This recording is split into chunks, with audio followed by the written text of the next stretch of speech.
Well, there's been a lot in the news lately about this group of men that label themselves incels, involuntary celibates, though some of them are voluntarily celibate. And got an email from somebody who asked me to comment on it. Jim says, I've cringed over the last several days. I've heard a number of individuals in the media discuss the incel phenomenon, which they frequently labeled as toxic masculinity. I find this to be an oxymoron because the attitude and behavior of this so-called incel group has nothing to do with masculinity, but everything to do with self-victimization, insecurity, anger, self-loathing, and a complete misunderstanding about positive relationships with women, characteristics which I believe are the complete antithesis of true masculinity. I wonder if you might have any thoughts on this. Well, my first thought, Jim, is that the media agrees with you. When they say toxic masculinity, I think that they're drawing a distinction between toxic masculinity and true masculinity. Now, true masculinity, that's a sticky subject. And I think it's really difficult for men in any generation to have given you a really good definition of what it means to be a real man. And you're going to probably find a lot of different answers to that question, a lot that you're not going to find really appealing, and a lot that you might. There's a lot of opinions out there. And obviously, I've made my own product called How to Man, which I believe answers that question pretty effectively. An answer that I believe you can hang your entire life upon, which is self-authoring your life. And as far as that goes, being an involuntary celibate, an incel, is the opposite of self-authoring your life. And I agree with you. It's a big case of victimization. A lot of these guys join groups like Red Pill and the Manosphere, where they get together and they complain about women and how hard it is and how women are just so unfair and mean. And I do have some empathy for how incredibly painful and difficult it can be when you want to have a relationship with a woman and no woman wants a relationship with you. It can be lonely, it can be frustrating. And man, I understand what these guys are coming through. I've gone through periods of loneliness myself, and it fucking sucks, right?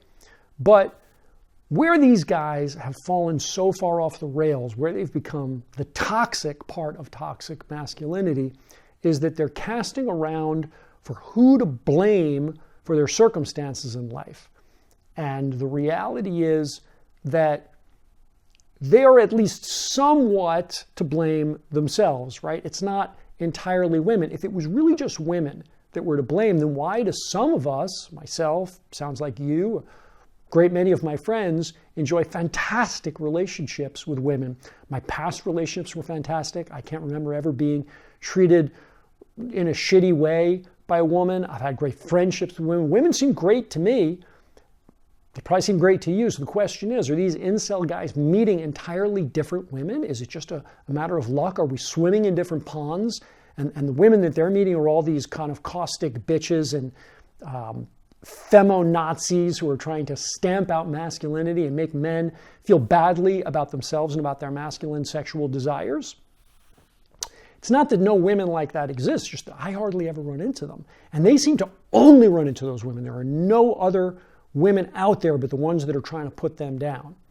And my assertion is, and it sounds like you probably agree, that if every woman that they meet is somehow messed up, probably it has to do with something they're bringing out of that woman. Probably they're the ones that are accountable for it. Now, I'm not saying that women don't bear some responsibility in this, and I'm not saying that men don't bear some responsibility in this, but I actually don't think this is an issue where men or women are particularly at fault. I think this is a cultural phenomenon. I think this is the culture itself that has made things very difficult for some groups of men, very easy for other groups of men, very difficult for some groups of women, very easy for other groups of women. But mostly, we've got a game board right now where all the pieces are to a disadvantage. And communication and good relationships are getting harder and harder to come by. It's why I do what I do, right? That's what I'm here for, is to help men and women to actually recognize that we all want the same thing.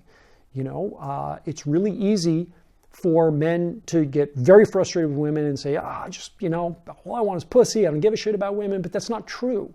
It's not true. If that was true, they would just see prostitutes. Some of these incel guys obviously do.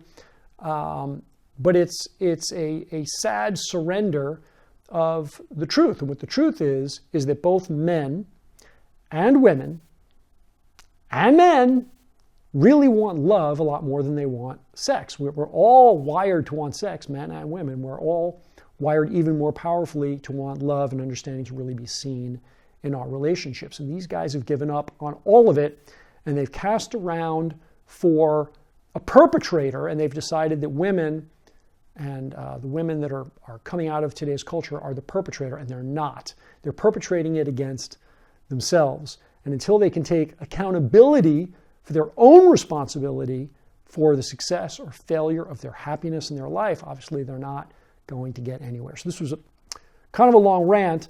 I really do, my heart goes out to these guys because they are in a difficult situation. It's lonely, it's frustrating, and they've received a lot of shitty, bad information from everybody from the pickup artists to men who said, hey, this isn't your fault, and a bunch of marketers that were trying to sell them stuff around how to get laid that objectified women in a way that makes women now want nothing to do with them.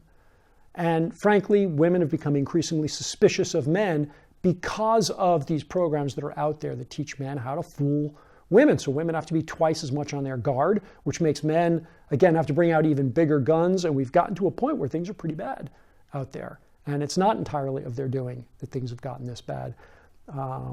But it's the responsibility of all of us to try and walk this back. And it's the responsibility for each individual, most of all, to do everything that we can in our own power to honor the gift and the blessing that is our life, and to participate with other humans in creating more love, both for everyone else and for ourselves. And there's an old quote from the Talmud, which is the ancient Jewish book of mysticism, that says simply, he who enjoys his life is fulfilling his Creator's wishes. And that is certainly true on the metaphorical level of our parents who created us and who want nothing more than for us to enjoy our lives. And surrendering that is a huge betrayal of